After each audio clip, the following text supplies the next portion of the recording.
Assalamualaikum warahmatullahi wabarakatuh.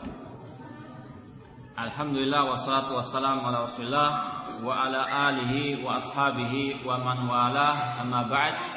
Ikhwani fillah wa akhwati rahimani wa rahmakumullah. Pada pertemuan tadi kita telah membahas 4 pilar dakwah salafiyah. Yang pertama, ikhlasuddinillah, mengikhlaskan agama untuk Allah, mendakwakan tauhid. Yang kedua, at-tariq wahid, jalan kebenaran hanya satu. Yang ketiga, ittiba' kitab wa sunnah bi fahmi salafi saleh, mengikuti Al-Quran dan sunnah sesuai dengan pemahaman para salaf, yaitu salafus saleh. Dan yang keempat, nailus sudad bil ilmi, meraih kemuliaan dengan al-ilmu. Sekarang kita lanjutkan pada al-aslu al-khamis, pilar yang kelima, ar-raddu alal mukhalif minal amri bil ma'ruf wan nahyi anil munkar, membantah orang-orang yang menyelisihi pemahaman salaf, membantah al bid'ah, termasuk al-amr bil ma'ruf, menyeru kepada kebaikan dan melarang dari kemungkaran. Kata Syekh Abdul Malik Ramadhani, kata beliau, ihtajtu ila an uassila li bahthi bihadal fasal li'anna ba'da du'afa'in nufus wa qalilil ilmi tadiku suduruhum inda mutala'atir rujud.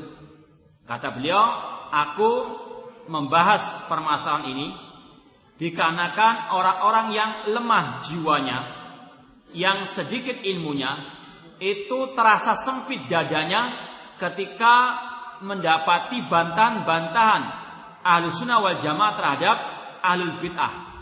Sebagian orang mereka merasa fobi, alergi dengan adanya bantahan-bantahan tersebut, dengan alasan dhannan minhum anna dzalika aqrab ilal wara'.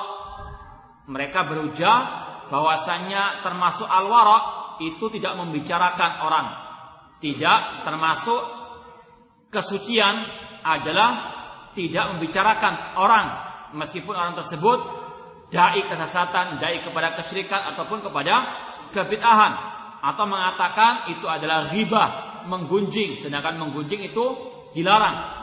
Maka di sini disampaikan oleh beliau bahwasanya membantah alil bid'ah meskipun dengan menyebutkan namanya itu termasuk bagian al-amr bil ma'ruf wan nahyi anil munkar, yang mana dengan itu umat akan menjadi jaya dengan adanya apa? Membantah kelompok-kelompok yang sesat.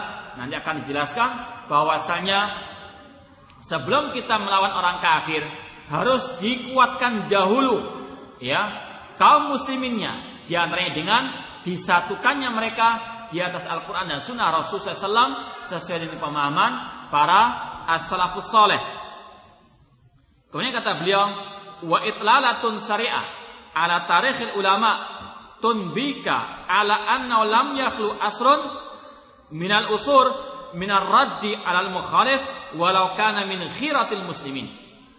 Kalau kita buka sejarah secara singkat misalnya, atau sejarah para ulama, maka kita akan melihat bahwasanya tidak ada suatu masa kecuali di situ ada bantahan-bantahan kepada para orang-orang yang menyelisih Al-Quran dan Sunnah Rasulullah SAW. Bahkan itulah metode Al-Quran dan Sunnah. Tidak cukup kita hanya bertauhid, harus kita membasmi kesyirikan. Tidak cukup kita berpegang dengan sunnah, namun harus memerangi kebid'ahan, menjauhkan diri dari kebid'ahan. Tidak cukup hanya kita berpegang dengan metodenya Ahlussunnah, namun harus kita memperingatkan umat dari metodenya Ahlul Bid'ah. Kalau kita lihat dalam Al-Quran dari awal surat, iyyaka na'budu wa iyyaka nasta'in ihdinas siratal mustaqim siratal ladzina an'amta 'alaihim ghairil maghdubi 'alaihim waladdallin. Dijelaskan jalannya orang yang telah Allah beri nikmat, dan sekaligus Allah jelaskan jalannya ad-dallin dan orang-orang yang al-maghdubi 'alaihim waladdallin. Jalan yang benar ini jalan yang batil. Demikian pula pada surah Al-Baqarah Allah jelaskan jalannya orang-orang beriman, kemudian Allah jelaskan jalannya orang-orang munafikin, orang-orang kafirin. Itu semuanya menunjukkan bagaimana metodenya dakwah salafiyah sesuai dengan metodenya Al-Quran dan Sunnah Rasulullah SAW. Namun orang-orang kelompok Harokah mereka sangat alergi dengan adanya bantah-membantah tersebut. Meskipun apa? Itu suatu yang batil, jelas-jelas kebatilannya. Karena yang mereka inginkan bagaimana menyatukan kaum muslimin meskipun satu sama lain saling berbeda akidahnya, saling berbeda ibadahnya, saling berbeda manhajnya. Tahsabuhum jami'an wa qulubuhum syatta. Kalian mengira mereka itu bersatu padahal hati mereka berpecah belah. Dan itulah yang mereka gambarkan dalam kaidah mereka. Kaidahnya orang-orang Harokah. Apa itu? Nata'awanu fima tafaqna alaih. Kita gotong royong, tolong menolong di atas apa yang kita sepakati. Wa ya'dziru ba'duna ba'dan fima ikhtalafna fi. Dan kita saling toleransi dalam hal yang kita perselisihkan. Mereka mengatakan musuh kita sekarang adalah orang Yahudi, orang Nasara. Maka tidak perlu untuk kita menyinggung ini maulud Nabi, bid'ah, ini tahlilan bid'ah. Enggak usah. Yang penting kita bersatu dahulu menghadapi orang-orang al-kufar. Kita katakan, bagaimana mungkin kalian akan menang melawan orang-orang kafir sedangkan kalian bermaksiat kepada Allah, menyekutukan Allah, berbuat syirik kepada Allah, berbuat kebid'ahan kepada Allah Subhanahu wa taala. Kisah Uhud tadi, perang Uhud. Rasul SAW memerintahkan pasukan pemanah untuk tetap tinggal di atas Jabal Rumah, bukit pemanah. Namun ketika mereka menyelisih satu perintah Rasul saja, hancur mereka. Apalagi kalau kesyirikan, kebid'ahan sudah menjalar, sudah menjamur di tengah-tengah kaum muslimin. Bagaimana mungkin mereka akan menang melawan orang al-Yahudi? Makanya dakwah salafiyah metodenya adalah bagaimana mengokohkan dahulu kaum muslimin, menguatkan dahulu kaum muslimin, terutama akidah mereka, keimanan mereka, yang dengan itu mereka akan ditolong oleh Allah Subhanahu wa taala.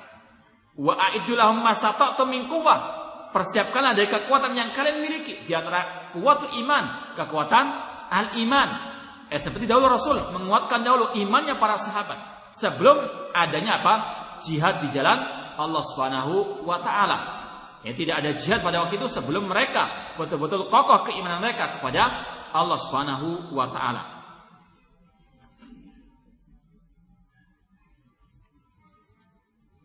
Mereka orang-orang Harokah khususnya, mereka ingin menyatukan semua kelompok-kelompok ahli bidah untuk merangi orang-orang al-kufar. Dan mereka mencela dakwah salafiyah dikarenakan dakwah salafiyah melaksanakan al-amr bin ma'ruf wa nahi anil munkar, mengatakan ini syirik, ini tauhid, ini bid'ah, ini sunnah. Kata mereka kata Syekh di sini, am anna da'watul ilawih jadu tasadduq kalimatut tauhid fahdharu wa amma hujjatu wa ma hujjatum ilal maqulatil batilah la tusaddiq saf min ad-dakhil. Mereka mengatakan kepada dakwah salafiyah, jangan kalian melobangi dinding dari dalam, wala tuthirul ghubar min al-kharij, dan jangan kalian membuat debu-debu dari luar. Wala tuharrikul khilaf bainal muslimin, jangan membicarakan masalah khilaf di antara kaum muslimin. Padahal kalau kita lihat, inilah metode Al-Qur'an, inilah metodenya Rasul sallallahu alaikum bisunnati wa iyyakum wa muhdatsati al-umur. Rasul memberikan solusi bagi perpecahan umat, bagi kehinaan umat dengan ittiba'us sunnah dan menjauhkan diri daripada kebid'ahan. Tidak diam dari kebid'ahan, harus diingkari, harus sampaikan kepada umat. Kalau tidak disampaikan, sampai kapan umat tahu itu bid'ah, itu as-sunnah? Ini adalah metodenya al-sunnah, metodenya ahli athar, as-salafiyun. Mereka adalah yang betul-betul tegak di atas dakwah, menyuruh kepada Al-Quran dan Sunnah, dan sekaligus membasmi, memperingatkan umat dari segala bentuk kebid'ahan. Dan itu termasuk bagian daripada al-amr bil ma'ruf wan nahi anil munkar. Yang paling ma'ruf adalah at-tauhid. Maka dakwah salafiyah memerintahkan umat kepada yang ma'ruf, yaitu at-tauhid. Dan yang paling ma'ruf setelah itu adalah sunnahnya Rasul SAW. Dan sebaliknya, yang mungkar adalah asyirik, dan yang setelah syirik adalah al-bid'ah. Dan itu yang diprioritaskan oleh dakwah as-salafiyah, nahi mungkar. Yang paling mungkar adalah syirik, setelah syirik adalah al-bid'ah. Itu yang paling diingkari.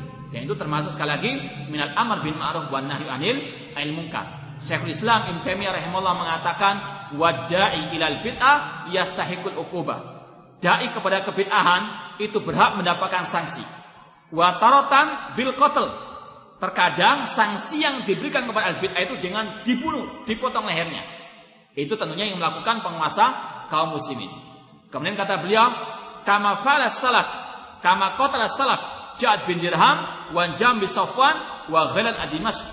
Seperti para salaf terdahulu membunuh Ja'ad bin Dirham, Jam bin Safwan dan Ghilan ad-Dimashqi karena mereka telah jauh daripada Islam, membuat kebid'ahan yang membuat mereka murtad dari al-Islam. Kemudian kata Syekhul Islam, fa illam yakun uqubatuhu fa illam yumkin uqubatuhu fala budda min bayani bid'atihi wa tahdhirun nasi minhu. Namun kalau kita tidak sanggup untuk menghukum mereka dengan dibunuh, maka yang wajib minimal adalah menjelaskan kebid'ahan mereka kepada umat, mentahdir umat dari para penyesat umat tersebut. Kemudian kata beliau, fa inna hadza min jumlatil amr bil ma'ruf wa nahyil munkar alladzi amarana Allah bihi wa rasuluhu sallallahu alaihi wasallam. Yang mana hal ini merupakan bagian daripada al-amr bil ma'ruf wa nahyil munkar yang Allah perintahkan dan yang diperintahkan oleh Rasul sallallahu alaihi wasallam. Dan itu bukan termasuk ghibah. Ya, makanya Al-Imam An-Nawawi dalam kitab Riyadhus Shalihin setelah menjelaskan tentang bab masalah haramnya ghibah, menggunjing, kemudian beliau iringi setelah itu bab bolehnya menggunjing, menghibah pada beberapa keadaan. Di situ ada 6 keadaan yang seorang penyair merangkumnya dalam 2 bait syairnya. Al-qadhu laysa bighibatin fi sittatin. Mencela orang bukan termasuk ghibah dalam 6 keadaan. Yang pertama mutadzalimin, orang yang didolimi, boleh dia menggunjing orang yang mendoliminya, tidak ada masalah. Si fulan mendolimi diriku, tidak ada masalah, mutadzalimin. Kemudian yang kedua, wa mu'arrifin, memperkenalkan orang dengan aibnya. Sebagaimana ulama-ulama al-hadis, ya, mereka menyebut beberapa perawi dengan aibnya. Seperti ada perawi yang terkenal dengan istilah Al-A'mash, namanya Sulaiman bin Mihran. Al-A'mash itu yang cacat matanya, artinya Al-A'mash cacat matanya, namun terkenal dengan istilah Al-A'mash. Kemudian Al-A'raj, Al-A'raj yang pincang, namanya sebetulnya Abdurrahman bin Hurmuz. Disebutkan cacatnya sekedar untuk memperkenalkan saja, itu bukan ghibah, mu'arrifin. Kemudian wa muhadziri, demikian pula boleh menghibah kalau tujuannya untuk memperingatkan umat daripada kebid'ahan, daripada dai-dai penyesat umat. Ya. Kemudian kata beliau kata penyair tersebut wa mujahirin fisqan, yaitu orang yang terang-terangan berbuat maksiat boleh digunjing orang tersebut agar tidak menjalar kemaksiatan kepada orang lain. Kemudian wa mustaftin, orang yang meminta fatwa, seperti kisah ya Fatimah binti Qais radhiyallahu taala anha yang minta fatwa kepada Rasulullah SAW tentang 2 orang yang akan melamarnya, Abu Sufyan dan Abu Jaham. Bertanya, disebutkan namanya, tidak ada masalah. Kalau ada orang datang, wahai ya akhi, bagaimana menurutmu si fulan itu, dia mau melamar anakku, sebutkan semuanya yang engkau ketahui, aibnya ataupun kebaikannya, jelaskan ya, semuanya. Itu bukan ghibah, itu adalah hak, dan itu yang dicontohkan oleh Rasulullah SAW. Rasul ketika ditanya seperti itu, dia mengatakan, adapun Abu Sufyan dia tidak memiliki harta, adapun Abu Jaham dia suka safar atau bahkan suka mukul perempuan. Ya, ini adalah aib yang disebutkan dengan tujuan agar orang-orang tersebut tahu keadaan orang yang melamar anak-anak tersebut. Dibolehkan, bukan termasuk ghibah yang terlarang. Kemudian yang terakhir, wa man talabal i'ana ala izatil munkari, yaitu orang-orang yang meminta pertolongan kepada pihak yang berwenang untuk menghilangkan kemungkaran. Jadi ini sekali lagi bukan termasuk ghibah, bukan termasuk yang dilarang, dibolehkan. Bahkan Syekhul Islam mengatakan ar-radu 'alal mubtadi' mujahid, orang yang membantah ahli bid'ah termasuk berjihad di jalan Allah Subhanahu wa taala. Makanya Al-Imam Ibnu Qayyim rahimahullah dalam kitab beliau Zadul Ma'ad jilid yang ketiga, beliau menjelaskan tentang tingkatan-tingkatan jihad. Yang pertama jihadun nafsi, jihad melawan diri sendiri, yaitu dengan belajar, dengan beramal, berdakwah dan bersabar. Kemudian jihad melawan syaitan, yaitu dengan ilmu dan dengan kesabaran, melawan syahwat dan syubhat dengan ilmu dan kesabaran.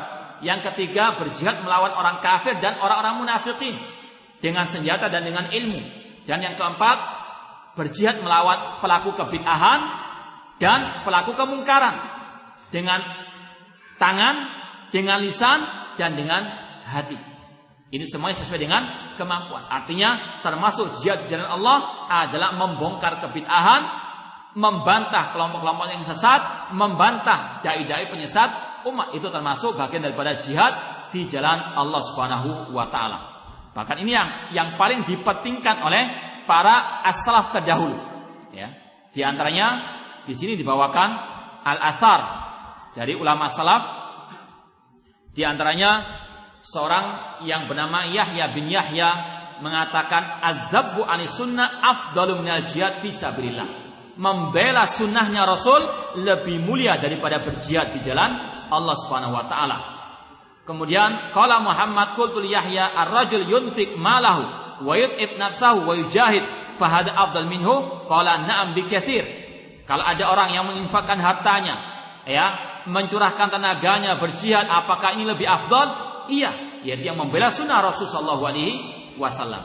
Kemudian Syekhul Bukhari, gurunya Imam Bukhari yang bernama Al-Imam Al-Humaydi mengatakan wallahi li an aghzuwa haula'il ladina yarudduna hadis Rasul sallallahu alaihi wasallam ahabbu ilayya min an aghzuwa iddatam minal atraq, yakni al-kufar. Demi Allah, aku memerangi orang-orang yang menolak hadis Rasul SAW. Aku memerangi orang-orang yang berbuat kebid'ahan. Itu lebih aku sukai daripada aku berjihad melawan orang-orang kafir. Ya. Nanti akan dijelaskan apa sebabnya. Demikian pula Abu Sa'id Al-Khudri, seorang sahabat Rasul, mengatakan, "Qitalum ay al-khawarij ajallu indi min qitali iddati minal at-turk." Memerangi kelompok khawarij, memerangi kelompok teroris, itu lebih mulia menurutku dibandingkan memerangi orang-orang kafir. Karena apa? Sebagaimana pedagang, ya, yang paling dipentingkan bagaimana modalnya itu tetap konsisten, ya, tetap ada. Lebih baik dia apa? Modalnya tetap daripada dia apa? Untung namun nanti modalnya akan hilang. Ya, mana sekali lagi rasul mal itu yang paling dipentingkan dalam perdagangan. Demikian pula dalam masalah apa? Berjuang di jalan Allah Subhanahu wa taala. Sebagaimana kita tidak akan mungkin bisa mengalahkan orang kafir sedangkan dalamnya orang muslim itu digerogoti dengan apa? Banyak kekufuran, kemunafikan ataupun kesyirikan. Kemudian kata Ibnu Hubairah ketika menjelaskan ucapan Abu Sa'id Al-Khudri tadi, wa fil hadits anna qital khawarij aula min qitalil musyrikin. Di dalam ucapan Abu Sa'id Al-Khudri tadi bahwasanya memerangi kelompok khawarij lebih utama dari kelompok musyrikin dikarenakan anna qitalahum hifdzu ra'si mal muslimin. Karena memerangi orang-orang khawarij al-bidah itu adalah menjaga ra'sul mal, ya, hartanya atau modalnya kaum muslimin. Wa fi qitali ahli syirki talabur ribh. Adapun memerangi orang musyrik, orang kafir itu mencari keuntungan. Wa hifdzur ra'sil mal aula, sedangkan menjaga, ya, modal itu lebih utama daripada mencari keuntungan namun nantinya akan tidak beruntung. Kemudian diucapkan di sini oleh Abu Ubaid Al-Qasim bin Salam, al-muttabi' li sunnah kal qabid alal jamr wa huwal yawma indi afdal min darbi bisuyuf fi sabilillah. Orang yang mengikuti sunnah itu seperti orang yang menggenggam bara api. Dan orang yang seperti itu lebih mulia menurutku daripada orang-orang yang berjuang dengan pedang di jalan Allah Subhanahu wa taala. Al-Imam Ibnu Qayyim juga mengatakan wal jihadu bil hujjati wal lisan muqaddamun alal jihad bis sayfi wasinan. Berjihad dengan lisan, dengan ilmu, dengan membantah ahli bid'ah itu lebih didahulukan daripada jihad dengan pedang. Ini adalah pilar dakwah as-salafiyah, bahwasanya al-amr bil ma'ruf munkar di antaranya adalah membantah ahlul bid'ah. Namun membantah dengan yang ilmiah, membantah ahlul bid'ah, membantah bid'ah dengan sunnah, dengan ilmu, bukan membantah al bid'ah dengan bid'ah ataupun dengan kejahilan. Dan dalam poin berikutnya, Asy-Syaikh Abdul Malik Al-Ramadhani menjelaskan bahwasanya istimalu syiddah fil inkar alal mubtadi'ah la ya'nil wala lil kuffar. Keras kepada ahli bid'ah bukan berarti kita berloyalitas kepada orang kafir. Kita keras kepada orang kafir dan juga keras kepada ahli bid'ah. Semuanya sesuai dengan porsinya, sesuai dengan apa? Tempatnya. Namun orang-orang harokah menuduh ketika kita membantah ahli bid'ah dikatakan kita berwala kepada orang kafir. Tidak, kita bantah semuanya. Orang kafirnya, orang ahli bid'ahnya, syiahnya, khawarijnya, sufinya, kita bantah semuanya. Itu adalah al-amr bil ma'ruf wa nahi anil munkar. Karena apa? As-sakit anil haq syaiton akhras. Orang yang diam ya dari kebenaran itu seperti setan yang bisu.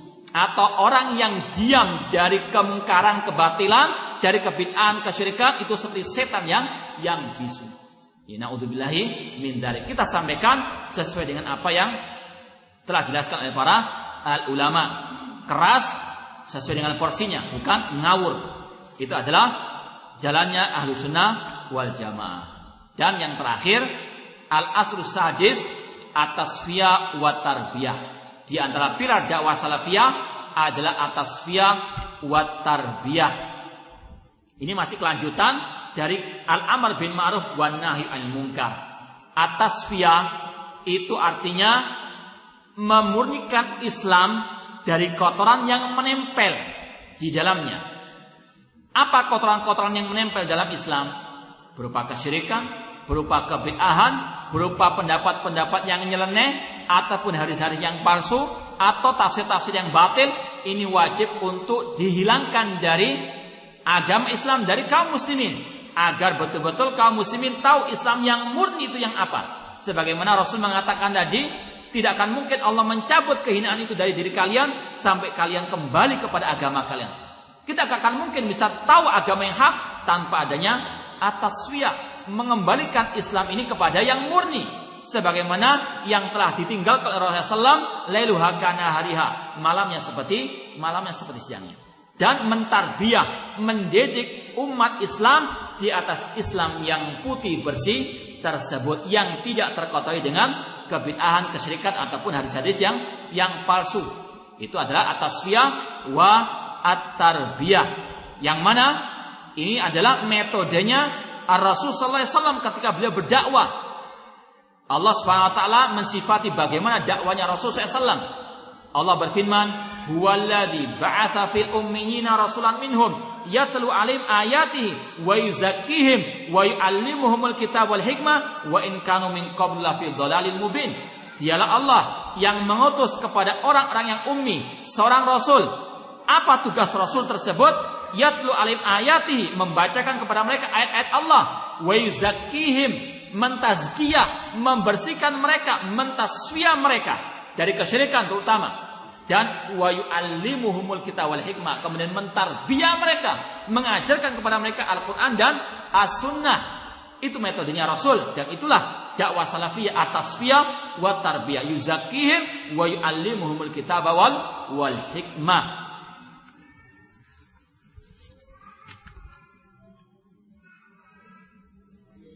Kemudian di sini kesimpulannya kata beliau, wa khulasatu hadil qaidah annaha ta'ni tasfiyatul Islam min kulli dakhil. Kesimpulan kaidah ini, pilar yang satu ini, bahwasanya tasfiyatul Islam min kulli dakhil, membersihkan, menjernihkan Islam dari setiap yang mengotorinya. Wa tarbiyatun nasi ala hadal islami al asil, dan mentarbiyah manusia di atas Islam yang asal, yang asli, yang murni. Ai tasfiyatut tauhid minasyirki, yaitu mentasfiyat tauhid daripada kesyirikan. Menjelaskan kepada umat, ini adalah tauhid, ini adalah syirik. Tawasul kepada kuburan, kepada wali yang telah mati, syirik. Tabaruk kepada orang mati, syirik. Datang kepada dukun adalah syirik. Untuk berobat atau dan sebagainya, menanyakan hal yang gaib adalah syirik kepada Allah Subhanahu wa taala. Dijelaskan ini syirik. Meskipun banyak orang yang tidak setuju, harus dijelaskan ini adalah syirik. Demikian pula wasunnah minal bid'ah, harus mentasfiyah as-sunnah daripada al-bid'ah. Ini adalah bid'ah, ini adalah sunnah. Dijelaskan biar umat tahu ini adalah kebatilan yang harus dijauhi. Peringatan maulid Nabi adalah bid'ah. Tahlilan itu adalah bid'ah. Zikir jama' itu adalah bid'ah. Mengatakan Allah di mana-mana itu adalah akidah yang bid'ah. Dijelaskan ini tasfiyah agar akidah kaum muslimin murni sebagaimana akidahnya Ar-Rasul sallallahu alaihi wasallam. Demikian pula wal fiqhi minal ara'il hadisatil marjuha. Demikian pula mentasfiyah ya masalah fikih dari pendapat-pendapat yang tidak rajih, yang lemah. Itu harus ditasfiyah. Ya, kalau kita lihat dalam masalah fikih banyak khilaf, dan khilaf sekali lagi bukan hujjah. Ya, kalau ada orang mengatakan misalnya ya mengangkat celana sampai dah semata kaki, itu khilaf. Itu sih ini khilaf. Ya, menghadiahkan pahala Al-Qur'an kepada ya orang mati itu khilaf. Iya betul khilaf, namun khilaf bukan hujjah. Harus dicari pendapat yang rajih, yang sesuai dengan Al-Qur'an dan Sunnah Rasul SAW. Fa in tanazatum fi syai'in faruddu ila Allah war Rasul. Jika kalian berselisih, kembalikanlah kepada Al-Quran dan Sunnah Rasul. Jangan dibiarkan khilaf begitu saja. Kalau khilaf, hatta nikah mut'ah khilaf, hatta riba ada khilaf dari para ulama. Lihat kitab Bidayah Al-Mujtahid, semuanya khilaf. Banyak masa-masa fikih khilaf. Bukan itu sebagai hujjah. Hujjahnya adalah apa? Mana yang sesuai dengan Al-Quran dan Sunnah, mana yang dekat dengan Al-Quran dan Sunnah Rasul Sallallahu Alaihi Wasallam. Bukan dibiarkan begitu saja. Ini khilaf. Mana yang sesuai dengan Al-Quran dan Sunnah Rasul SAW. Makanya perlu tasfiyah. Ya, kata beliau di sini, mentasfiyah, memurnikan masalah-masalah fikih dari pendapat-pendapat yang ya al-haditsah, yang bid'ah, yang marjuhah. Ya, seperti tadi, masalah menghadiahkan Al-Quran kepada yang mati. Seandainya ada pendapat yang membolehkan, kita katakan itu pendapat yang salah, yang tidak sesuai dengan pemahaman salaful ummah. Seperti yang kita katakan tadi, di antara usulnya Ahlussunnah wal Jamaah, usulnya dakwah salafiyah apa? Memahami Al-Quran dan Sunnah sesuai dengan pemahaman para sahabat. Ingat ucapan Imam Ahmad tadi ketika berdebat dengan Ahmad bin Abi Du'ad. Sekarang kita tanya, apakah ada sahabat yang menghadiahkan pahala Al-Quran kepada orang yang mati? Apakah pernah Abu Bakar As-Siddiq? Apakah Ali bin Abi Thalib, Umar bin Khattab, Utsman bin Affan pernah? Kalau tidak ada, ya sudah, itu adalah bid'ah. Ya. Ini adalah taksir. Kalau sekedar khilaf banyak. Ya. Imam Abu Hanifah membolehkan orang nikah tanpa wali, perempuan nikah tanpa wali. Apakah bisa dikatakan ini khilaf? Abu Hanifah mengatakan boleh. Naudzubillah min dzalik. Rasul mengatakan la nikah illa biwali. Tidak nikah kecuali dengan apa? Wali. Kembalikan perselisihan itu kepada Al-Quran dan Sunnah Rasulullah SAW. Tidak dibiarkan ngambang begitu saja. Akhirnya terombang-ambinglah kaum muslimin. Cari mana yang sesuai dengan Al-Quran dan Sunnah Rasulullah SAW. Fa in tanazatum fi syai'in faruddu ila Allah war Rasul. Ini adalah apa? Tasfiyah. Permasalahan-permasalahan fikih dari pendapat-pendapat yang apa? Yang marjuha, yang tidak rajih, yang lemah, bahkan yang menyelisih Al-Quran dan Sunnah Ar-Rasulullah SAW. Demikian pula wal akhlak min sulukil umamil halika al makbuha, mentasfiyah akhlak, ya akhlaknya kaum muslimin yang telah tasabbuh dengan orang-orang al-kuffar, ya. Seperti misalnya ya tren-tren orang kafir dipakai pakaiannya orang-orang kufar, ya, atau pakai simbol-simbol orang kafir. Naudzubillah min dzalik. Ini harus apa? Disingkirkan dari akhlaknya kaum muslimin. Dilarang kaum muslimin tasabbuh dengan orang-orang al-kuffar.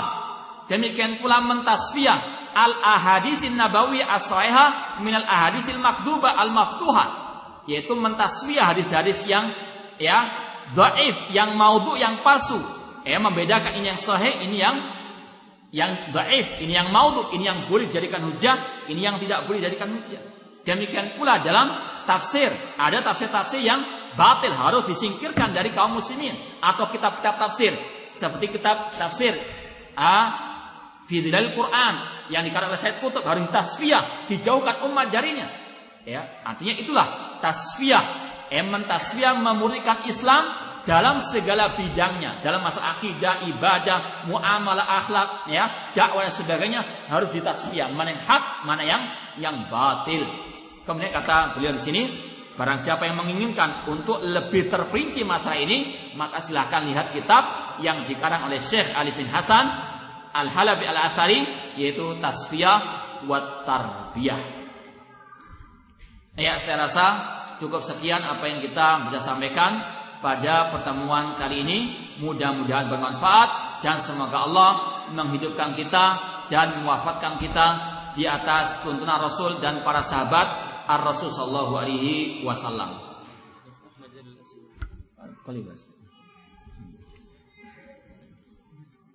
Ya, kita lanjutkan soal jawab. Namun cukup sekian saja, tidak perlu ditambah karena waktunya sudah lama.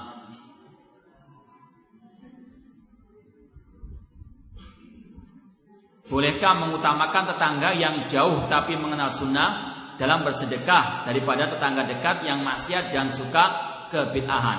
Kalau hukumnya boleh-boleh saja. Ya, meskipun perlu untuk diperinci. Kalau misalnya dengan kita bersedekah kepada tetangga yang dekat itu dengan tujuan untuk menarik hatinya kepada sunnah dan insya Allah dengan harapan dia bisa masuk ke dalam sunnah, maka itu lebih baik dikasihkan tetangga yang berbuat bid'ah tersebut untuk mendakwainya. Namun ketika sudah diberi, namun tetap dia seperti itu, yang mungkin lebih baik yang jauh namun di atas as-sunnah. Namun tidak ada masalah kita coba memberikan sedekah tersebut kepada orang itu dengan tujuan untuk apa? Menarik hatinya. Sebagaimana Rasul dahulu menarik hati orang kafir dengan diberikan harta untuk mereka masuk ke dalam al-Islam. Wallahu ta'ala alam.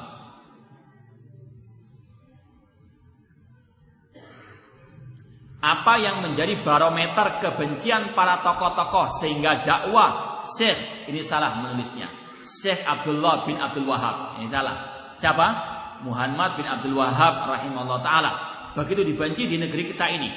Yang pertama barometernya karena Syekhul Islam Muhammad bin Abdul Wahab itu di atas manhaj salafi, yaitu memerangi kesyirikan, memerangi kebid'ahan. Tokoh-tokoh kesyirikan kebid'ahan di negeri ini khususnya mereka tidak mau dilengserkan. Kalau kaum muslimin tahu ini syirik, ini bid'ah, maka mereka nggak laku lagi. Tidak ada yang nyetor sedekah kepada mereka atau nadar mereka. Nanti kembalinya kepada apa? Masalah al-fulus, kepada kedudukan mereka. Kalau tahu pengikutnya yang baik atau yang hak dari yang batil, mereka akan ditinggalkan, tidak akan laku lagi. Itu yang membuat mereka apa? Gerak, membuat mereka benci kepada dakwah Syekhul Islam Muhammad bin Abdul Wahab rahimallahu ta'ala. Itu diantara sebabnya. Sebagaimana ahli kitab, Allah mengatakan, ya ayyuhalladzina amanu inna katsiran min al-kitabi inna katsiran minar ruhbani wal ahbar la yaquluna amwalan nasi bil batil. Wahai manusia, wahai orang beriman, sesungguhnya kebanyakan rahib-rahib, pendeta-pendeta, pastor-pastor itu mereka memakan harta manusia dengan cara yang apa? Yang batil. Mereka sama dengan sebagian orang-orang al-bidah yang mereka pentingkan adalah perut mereka, harta mereka dengan menjual agama mereka. Bagaimana keadaan umat Islam yang sekarang di Saudi Arabia? Apakah akidah salaf diterima di sana? Alhamdulillah, mereka penduduk di Saudi Arabia masih betul-betul berpegang dengan akidah as-salaf. Sebagian mereka, namun di sana juga ada kelompok Khawarij, ada kelompok Asy-Syiah. Namun dakwah salafiyah masih tetap menyebar di sana. Dan semoga Allah tetap menjadikan negara Saudi Arabia di atas manhaj yang hak. Benarkah ada orang dari golongan LDI yang menghafal kutub as-sittah? Wallahu alam. Saya tidak pernah tahu, cuma rasanya kok tidak mungkin kelihatannya kutub as-sittah, Bukhari, Muslim, Sunan Abu Dawud, At-Tirmidzi dan sebagainya. Saya rasa tidak Meskipun mereka seandainya menghafal kutubus sittah, ditambah lagi Musnad Imam Ahmad, tambah lagi yang lainnya. Namun kalau pemahaman mereka sesat, apalah artinya? Bahkan itu sebagai apa? Sebagai bumerang bagi mereka. Seperti apa? Al-himaru yahmilu asfara, seperti keledai yang memikul apa? Memikul kitab-kitab tersebut. Apa maknanya mereka menghafalkan, membaca, namun mereka apa? Sesat, menyesatkan, tidak memahami yang sebetulnya hadis-hadis Rasulullah SAW tersebut.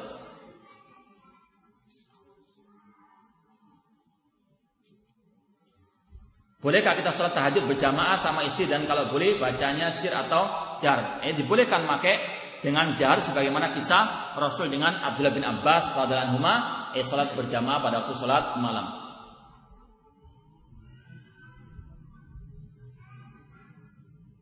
Apakah tidak bertentangan niat seseorang dalam menuntut ilmu antara ikhlas karena Allah dengan keinginan dirinya menghilangkan kejahilan dari dalam dirinya dan ingin memberi manfaat kepada orang lain dengan ilmu itu dan ingin menyebarkan agama Allah di muka bumi?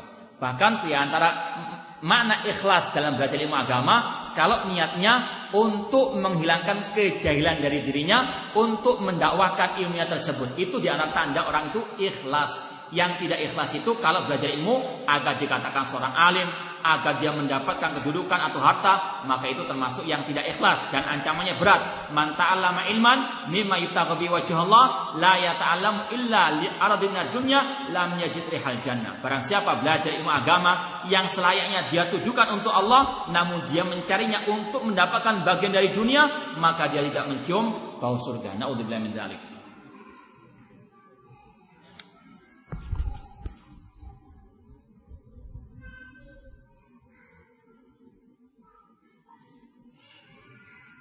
Ada yang mengatakan arti kullu bisa diartikan dengan dua makna sesuai dengan kaidah bahasa Arab. Semua atau setiap bid'ah itu sesat, atau yang kedua tidak semua bid'ah itu sesat. Apakah benar? Tidak benar. Namanya al-kul dalam bahasa Arab itu adalah semua, kullu bid'atin dolalah. Dan itu pula yang dipahami oleh para sahabat yang mereka ahli bahasa Arab, yang lebih paham bahasa Arab daripada al-bid'ah. Ya, saat diantaranya Abdullah bin Umar mengatakan kullu bid'atin dolalah wa in ra'ahan nasu hasanah. Setiap bid'ah sesat meskipun semua mengatakan baik, tetap kullu bid'atin dolalah. Demikian pula Imam Malik rahimahullah taala mengatakan man ittada'a fil islami bid'atan yaraha hasanatan faqad za'ama anna Muhammadan khana risalah.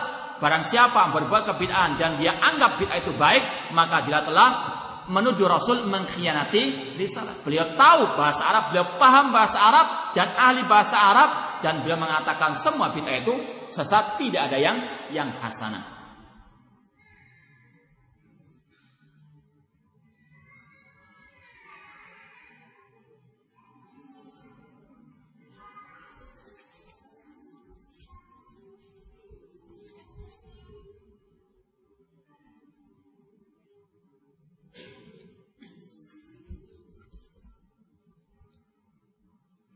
Seperti apa sih ajaran bid'ah itu, dan jelaskan contohnya. Sebetulnya contohnya tadi banyak ya. Mungkin bisa dibuat satu buku. Namun ada masalah, kita ulangi. Arti bid'ah itu adalah ibaratun an tariqatun fid din mukhtara'ah tudahi syar'iyyah yuqsadu bisuluki 'alaiha al-mubalaghatu fit ta'abbud lillahi subhanahu wa ta'ala. Bid'ah sebagaimana yang didefinisikan oleh Al-Imam Asy-Syatibi dalam kitab beliau Al-I'tisam, bid'ah adalah suatu jalan yang diada-adakan dalam urusan agama yang menyerupai syariat padahal bukan syariat, yang tujuan pelakunya berlebih-lebihan dalam urusan ibadah kepada Allah Subhanahu wa taala. Jadi bid'ah yang dicela di sini adalah bid'ah yang berkaitan dengan urusan agama.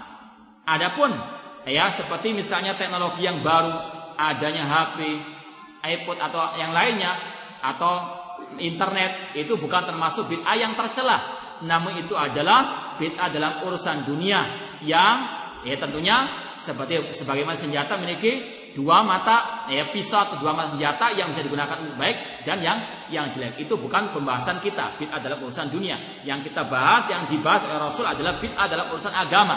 Seperti contohnya tadi, perayaan Maulid Nabi SAW. Kenapa dikatakan bid'ah? Karena apa?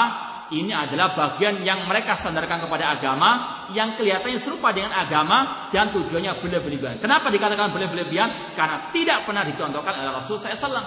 Ya, seandainya mereka tidak berlebihan, maka cukup dengan Idul Fitri, Idul Adha. Itu namanya apa?